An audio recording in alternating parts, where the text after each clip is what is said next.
Di ini kita lakukan perkuliahan mandiri pertama kali nih. Oke. Baik, dimulai aja. Mungkin Firda tolong di-share screen.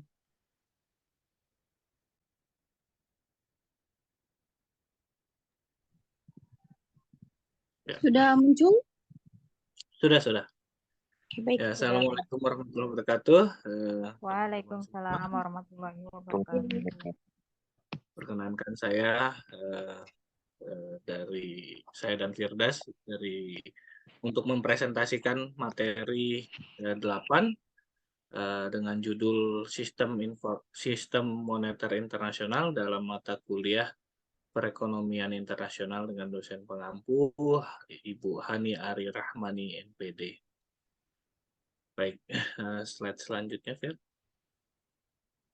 Oke.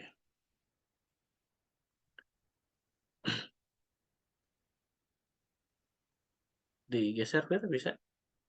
Kelewatan? Oke.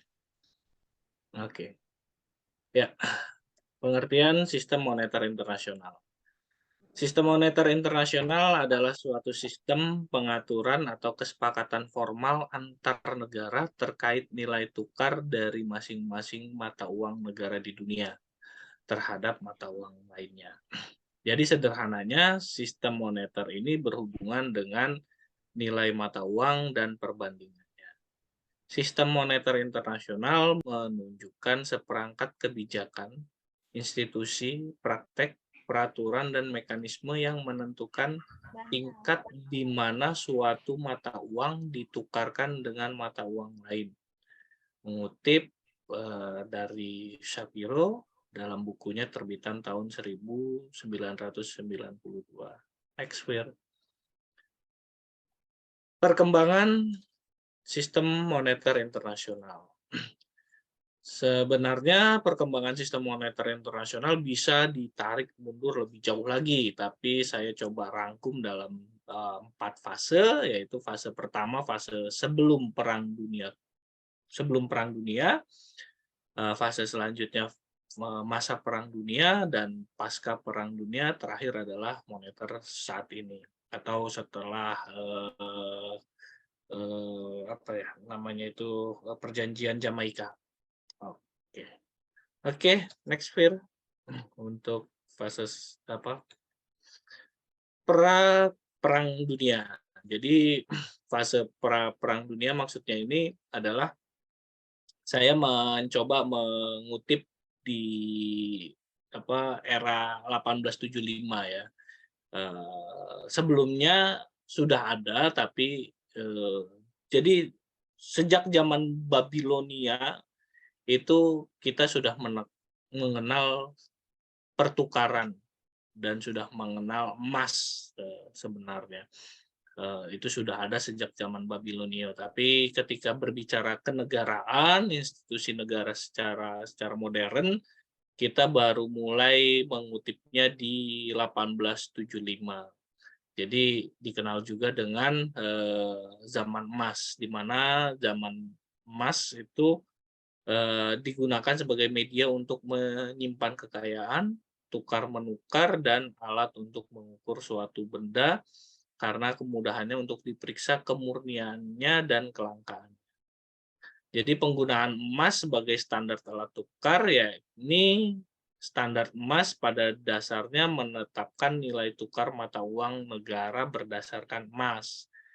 Jadi contohnya pada saat itu pemerintah Inggris bersedia membeli atau menjual emas di harga 4 ounce per ounce emas. Jadi 4 pound sterling itu nilainya setara dengan 1 ounce emas.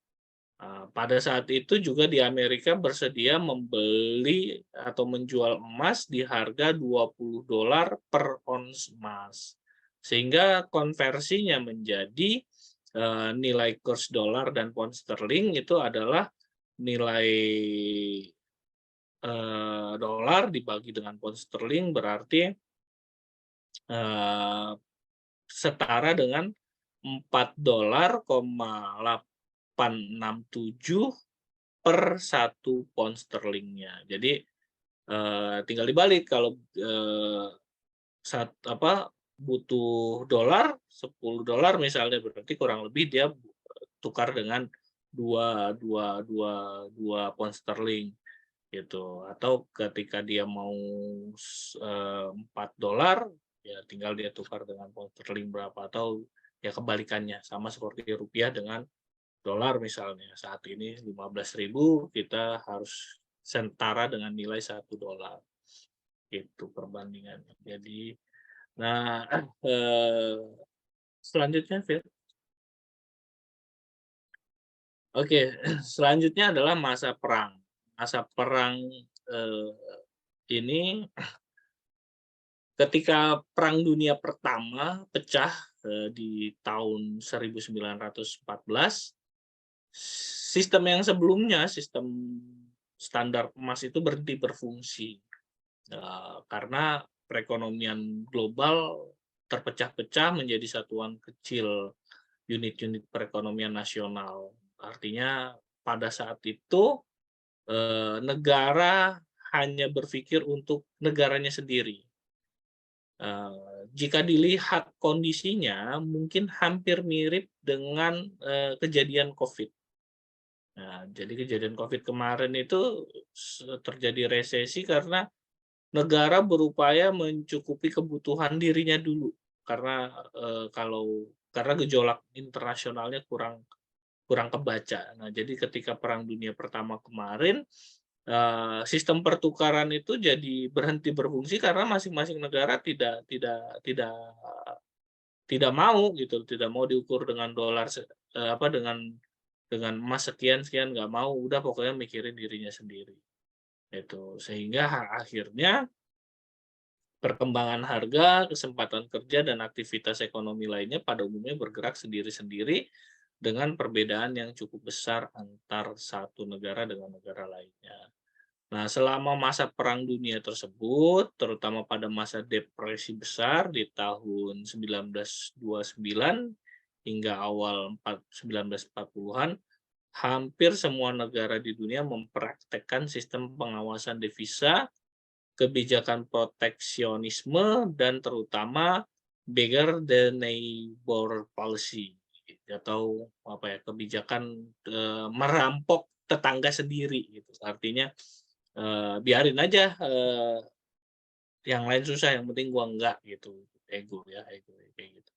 Nah, dalam sistem ini kurs valuta asing tidak lagi diserahkan pada mekanisme pasar, melainkan ditentukan oleh pemerintah yang bersangkutan.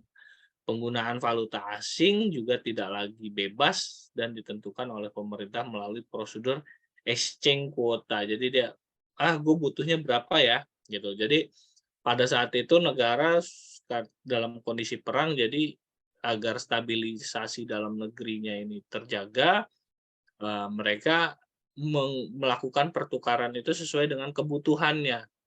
Nah, sementara kebutuhan antar negara ini beda-beda. Nah, itu yang bisa menjadi akhirnya ketika ada negara yang 100% kebutuhannya berada dari negara lain, maka ketika negara lain berhenti menukarkan, nah itu bisa menjadi krisis di negaranya.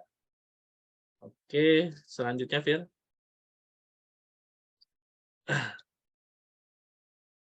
Lanjut, Fir.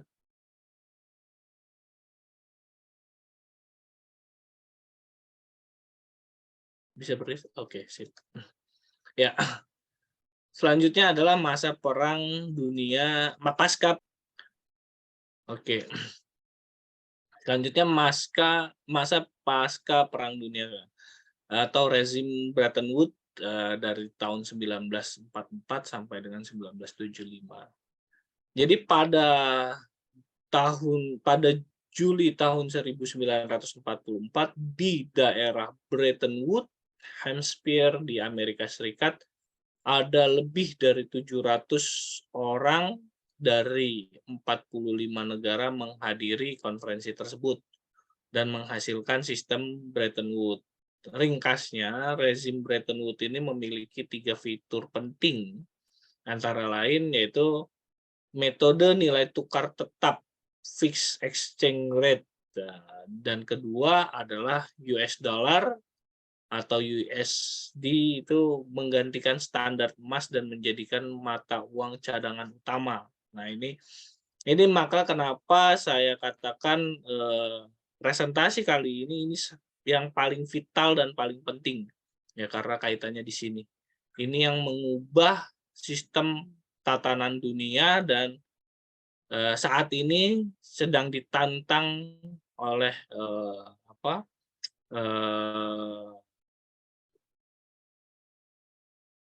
sekarang ada namanya BRIC, Brazil, Rusia, India, and China.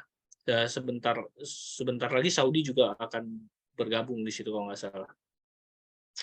Jadi karena apa? Karena sejak tahun 1944 akhirnya disepakati adalah standar dunia menggunakan US dollar. Gitu. Dan terakhir adalah pembentukan 3 badan internasional yang menaungi segala aktivitas perekonomian dunia, yaitu IMF, International Monetary Fund, terus ada juga World Bank, yaitu dulu masih International Bank for Reconstruction and Development, sekarang menjadi World Bank. Dan yang ketiga adalah GATT atau General Agreement on Tariff and Trade, atau sekarang berubah menjadi WTO, World Trade Organization. Nah, tiga institusi yang disepakati pada saat di Bretton Woods itu melahirkan sebuah sistem baru.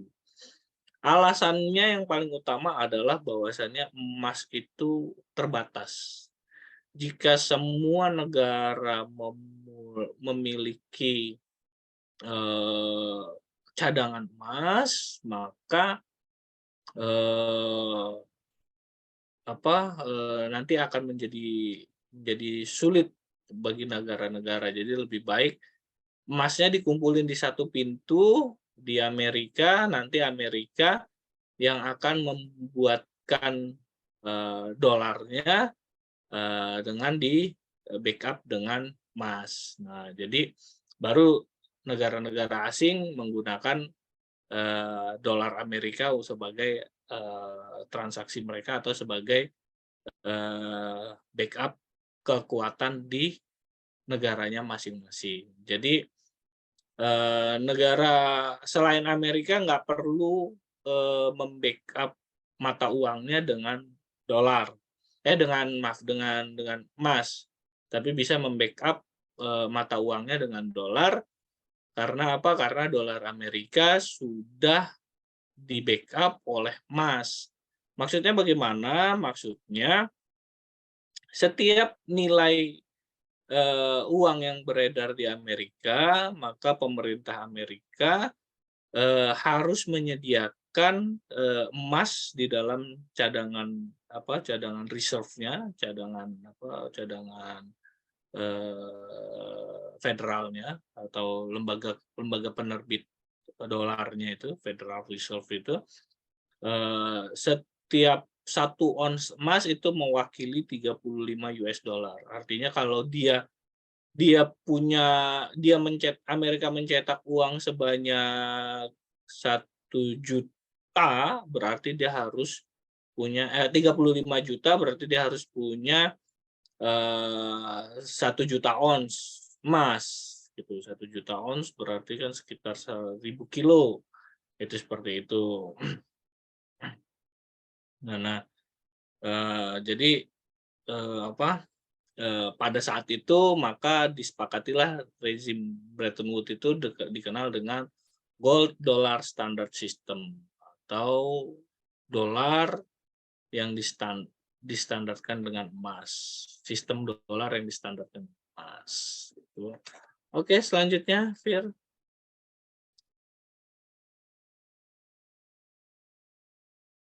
Oke, sekarang setelah itu rezim Bretton Woods itu kemudian berakhir, tapi sebenarnya tidak berakhir secara keseluruhan ya, cuman ada beberapa yang diperbaiki, karena pada saat 1971, presidennya Nixon mengeluarkan dekret bahwasannya Amerika tidak lagi menerbitkan dolar dengan menggunakan cadangan emas. Jadi nggak dia membatalkan secara sepihak. Amerika tidak mau mengikuti perjanjian di Bretton Woods, padahal itu perjanjiannya di Amerika sendiri, bahwasanya mereka tidak mau lagi menerbitkan dolar dengan menggunakan dengan kewajiban harus menggunakan cadangan emas yang harus disimpan gitu. Nah, karena ada perjanjian yang dilanggar, maka terjadilah gejolak dan pada tahun 1976 dibuatlah kesepakatan di Jamaika atau dikenal dengan Jamaican Agreement, yaitu poin-poinnya adalah satu, nilai tukar fleksibel dinyatakan dapat diterima oleh anggota-anggota IMF, Bank Sentral, dan masing-masing negara berhak mengintervensi aktivitas perdagangan atau volatilnya atau naik turunnya mata uang yang tidak berdasar atau tidak jelas. Gitu. Jadi bisa ketika ada gejolak, negara bisa menginterupsi bahwasannya nilai mata uang saya tidak segitu gitu. Tapi tetap nilai tukar itu dibuat mengambang itu apa ya? Mengikuti pasar. Kalau sebelumnya itu mengikuti pergerakan dolar yang di backup dengan emas, nah sekarang mengikuti pasar. Nah, tapi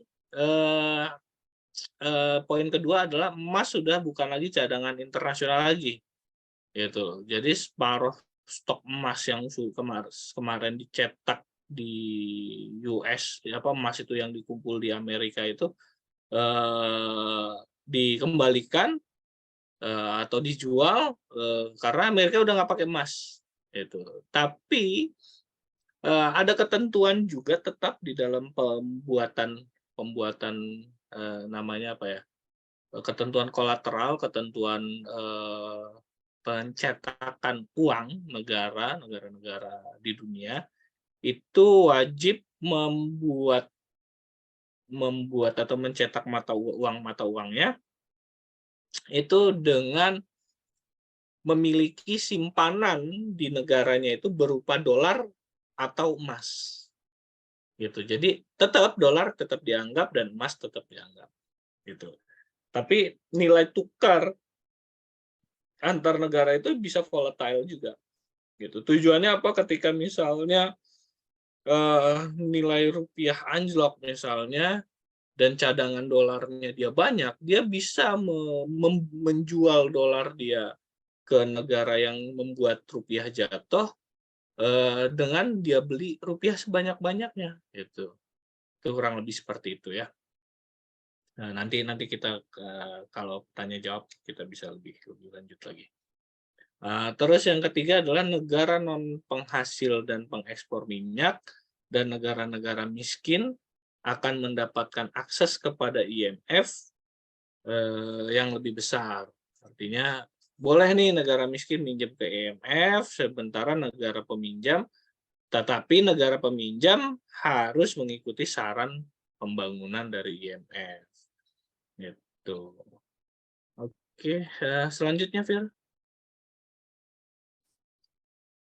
Ya, selanjutnya adalah krisis moneter internasional. Pengertian krisis moneter berdasarkan buku yang ditulis oleh Friedrich S. Mishkin yang berjudul Monetary Policy Strategy. Pengertian krisis moneter adalah sebuah krisis yang berkaitan dengan masalah keuangan negara, atau dapat juga dikatakan bahwa krisis moneter adalah krisis keuangan dan terpuruknya perekonomian negara. Penyebab krisis moneter beragam, diantaranya anjloknya nilai mata uang, hutang yang menggunung, krisis kepercayaan dari investor, hingga ketidakcermatan dalam tata kelola kebijakan moneter suatu negara. Beragam krisis moneter di dunia, antara lain berdasarkan krisis moneter dalam sejarahnya tidak hanya terjadi di Indonesia, namun juga terjadi di berbagai negara. Di antaranya adalah seperti yang tadi sebelumnya dipresentasikan, itu ada kejadian kepanikan bankir, apa istilah bahasa Inggrisnya itu terjadi di Amerika tahun 1907. Kemudian ada juga hiperinflasi di Jerman sempat terjadi, itu sekitar tahun 1918 sampai dengan 1924, karena pada saat itu Jerman termasuk menjadi negara yang kalah perang dunia pertama. Jadi Jerman itu negara yang kalah perang. Jadi akhirnya menjadi inflasi karena dia harus menanggung kerugian negara-negara pemenang. Itu. Terus 1929 itu ada The Great Depression di Amerika. Terus pernah terjadi juga krisis minyak di Amerika tahun 1973. Itu efek dari berubahnya kebijakan dolar berbasis emas menjadi dolar berbasis minyak, petrodolar. Nah, itu akhirnya jadi gejolak. Terus Black Monday, ya, ini kejadian pasar uang, pasar saham, itu 1987. Kemudian krisis moneter Asia Tenggara 1997, itu di Indonesia juga terjadi. Dari mulai berawal dari Thailand kalau nggak salah, terus ke negara-negara sekitar sampai ke Indonesia juga. Kemudian krisis rubel itu tahun 1998. Kemudian aset bubble, itu Jepang menderita krisis juga cukup parah sejak tahun 1991 sampai dengan 2000, hampir 10 tahun dia berantakan perekonomiannya. Kemudian resesi global tahun 2008, bahkan itu menyebabkan Yunani bangkrut.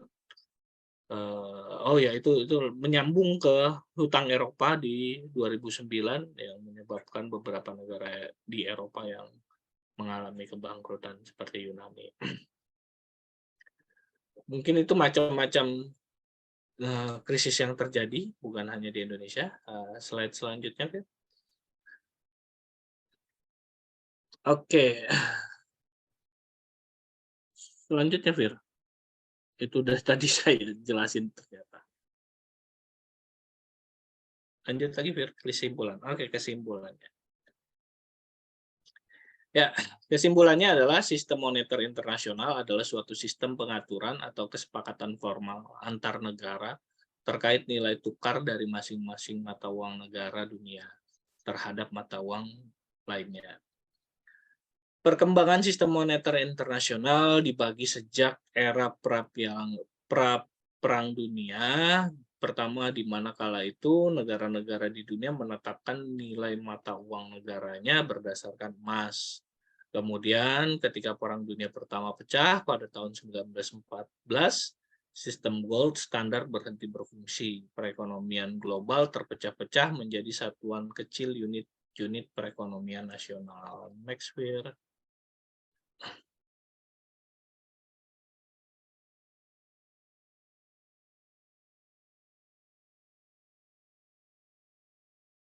Selanjutnya, Fir. Oke. Dengan lepasnya keterkaitan sistem moneter dan juga sistem harga antar negara, maka perkembangan harga, kesempatan kerja, dan aktivitas ekonomi lainnya pada umumnya bergerak sendiri-sendiri dengan perbedaan yang cukup besar antara satu dan lainnya. Hingga pada bulan Juli 1944, negara-negara yang menghadiri konferensi di Bretton Woods melahirkan kesepakatan Gold Dollar Standard System, atau disepakatinya US dollar sebagai mata uang cadangan utama menggantikan emas dengan nilai convertible US dollar setara dengan 1 ons emas sama dengan 35 US dollar. Selanjutnya, Fir. Ya, namun pada tahun 1971, Presiden Amerika kala itu mengeluarkan kebijakan secara sepihak membatalkan konvertibilitas langsung dolar Amerika terhadap emas. Berimbas ditinjau kembali perjanjian Bretton Woods oleh IMF dengan mengadakan pertemuan di Jamaika yang kemudian dikenal dengan Jamaica Agreement dan melahirkan sistem nilai tukar fleksibel sampai saat ini. Terus krisis moneter internasional, definisi krisis moneter adalah krisis keuangan dan terpuruknya perekonomian suatu negara. Krisis moneter dalam sejarahnya tidak hanya terjadi di Indonesia, melainkan juga terjadi di berbagai belahan dunia. Next, Fir. Oke, korelasi sistem moneter internasional dengan pendidikan, dengan dunia pendidikan adalah sebuah sistem moneter di suatu negara tertentu memiliki hubungan terhadap wajah pendidikan di negara tersebut. Karena dengan kondisi moneter yang baik di suatu negara, maka akan tercipta sistem perekonomian yang stabil sehingga berdampak pada penyelenggaraan sistem pendidikan yang kondusif dan positif. Begitu juga sebaliknya, di setiap krisis pasti akan berimbas pergeseran karakter masyarakatnya yang diakibatkan pengaruh kondisi ekonomi yang dirasakan oleh masyarakat di negara tersebut. Oke, demikian yang saya dapat presentasikan. Terima kasih untuk atensinya. Mungkin kita sambung dengan sedikit video sebelum kita buka sesi tanya jawab. Oke, coba Fir, ditutup dulu slide-nya, diputarkan video. 30 detik saja, nggak lama-lama kok.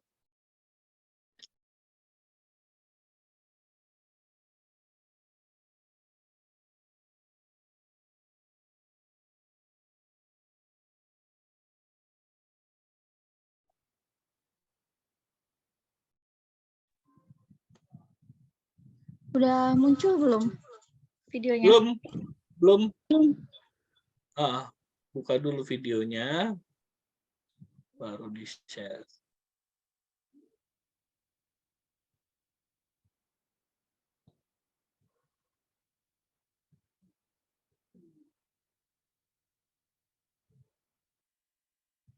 Double klik to enter full. Nah, bukannya. Enggak muncul ya. Belum muncul, masih loading ya? Udah di-save, video udah di-save belum, Fir? Udah. Terus? Udah, ini tinggal di-share screen aja. Kok nggak mau? Tuh. Nah, udah ya. Oke, itu play ulang lagi, play. Loh, dia nggak mau.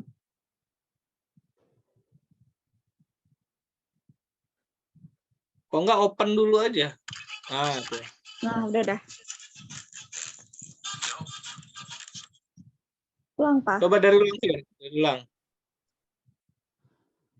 Ditarik mundur. Oke, play. Udah? Oke. Oke.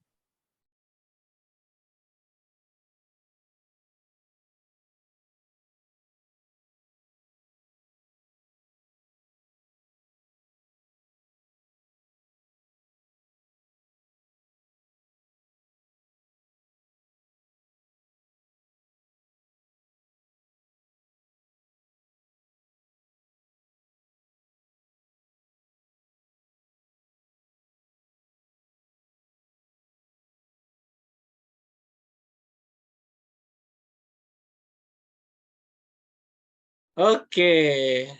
Sedikit saja, itu pertanyaannya adalah sederhana. Apakah menurut Anda emas itu uang apa bukan? Oke, mungkin kita buka sesi diskusinya gitu dulu. Kalau ada yang masih belum connect, belum ini silahkan bertanya, silahkan. Atau ada yang sudah connect, silahkan mau jawab pertanyaan itu, monggo dipersilahkan.